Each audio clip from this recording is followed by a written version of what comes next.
धनंजय सिंह, वो नाम जिनका असर पूरे पूर्वांचल में है। उनके बीजेपी में आने के बाद क्या समीकरण बदलेंगे? साल 2009 में बसपा की टिकट पर जौनपुर लोकसभा सीट पर जीत दर्ज करने वाले धनंजय सिंह से खास बातचीत की हमारी संवाददाता अभिषेक शर्मा ने। चुनाव में देख रहा हूँ समर्थन किस तरह के मिल रहा है, आप गांव-गांव में जाके कर रहे हैं, भारी भीड़ देखने को मिल रही है मुझे।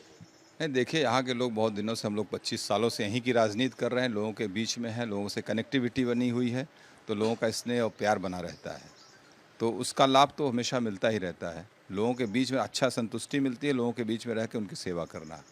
तो अब चूंकि समर्थन आपका बीजेपी को है, कृपाशंकर सिंह को समर्थन है आपका, और किस तरीके से आप चुनाव प्रचार उनके लिए कर रहे हैं और किस तरीके से आप वोट के लिए अपील करेंगे कि वोट क्यों करें? नहीं, भारतीय जनता पार्टी के लिए हम लोग मदद कर रहे हैं, और भारतीय जनता पार्टी के प्रत्याशी जौनपुर से कृपाशंकर सिंह जी हैं, और जौनपुर में एक सीट और है बगल की हमारी मछलीशहर। 2 पार्लियामेंट्री सीट है हमारे ज़िले में ऑलमोस्ट, तो दोनों पे हम लोग प्रयास कर रहे हैं भारतीय जनता पार्टी जीत जाए। वहाँ से बीपी सरोज जी हैं और कृपाशंकर सिंह जी सदर से हैं।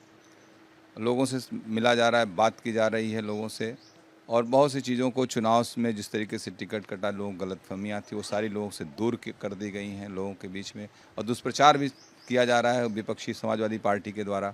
वो सब भी चीज़ों को दूर करना था लोगों को बीच में, और हमने अपील किया और जगह जगह जाके लोगों से मिल रहे हैं और कह रहे हैं कि हम लोग पूरी ईमानदारी के साथ भारतीय जनता पार्टी को जितवाने में लगे हुए हैं, और सब लोग, जितने हमारे सहयोगी साथी, सब लोग लग जाइए और भारतीय जनता पार्टी के यहाँ से अच्छे मतों से जितवाया जाए, ताकि मोदी जी तीसरी बार देश के प्रधानमंत्री बन सके।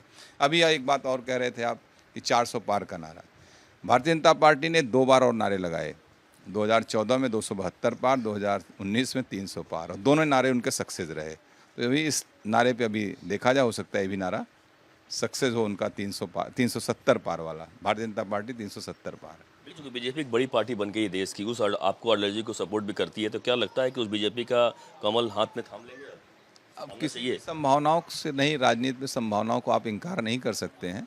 राजनीति तो राजनीति है। फिलहाल अभी हम लोग इंडिपेंडेंट पॉलिटिक्स कर रहे हैं, इंडिपेंडेंट करेंगे। आखिरी सवाल, वोटर से क्या अपील करेंगे, जो कि वोट देने की बारी है अब, उनसे क्या अपील करेंगे आप? मैं अपने सभी जौनपुर के सम्मानित मतदाताओं से, दोनों पार्लियामेंट्री कॉन्स्टिट्यूंसी से यही अपील करूंगा कि टर्नआउट ज़्यादा से ज़्यादा करें और आकर देश में एक सशक्त सरकार, पूर्ण बहुमत की सरकार बनाइए मोदी जी के नेतृत्व में, और जौनपुर के दोनों प्रत्याशियों को, कृपाशंकर सिंह जी और बीपी सरोज जी को, लोकल इशूज़ को भूलते हुए, आपसी वैमनस्यता को भूलते हुए, बड़े उद्देश्य के लिए भारतीय जनता पार्टी को वोट करें। भारतीय जनता पार्टी को वोट करिए। धनंजय सिंह एक बहुत बड़े नेता, जाहिर सी बात है कि इनके खड़े होने से कहीं न कहीं तमाम लोगों की सांसें अटकी हुई थी कि उनकी जीत कहीं न कहीं अधर में लटकी हुई थी, लेकिन अब चूंकि इन्होंने सपोर्ट कर दिया और साफ साफ अपील कर रहे हैं कि बड़ी संख्या में बीजेपी के जो दोनों यहाँ पर उम्मीदवार जौनपुर खासतौर से, उसको जीत मिले, और इसलिए इस हिसाब से ये अपील करते हुए दिखाई पड़ रहे हैं। कैमरा रमेश के साथ अभिषेक शर्मा, भारत 24 जौनपुर से।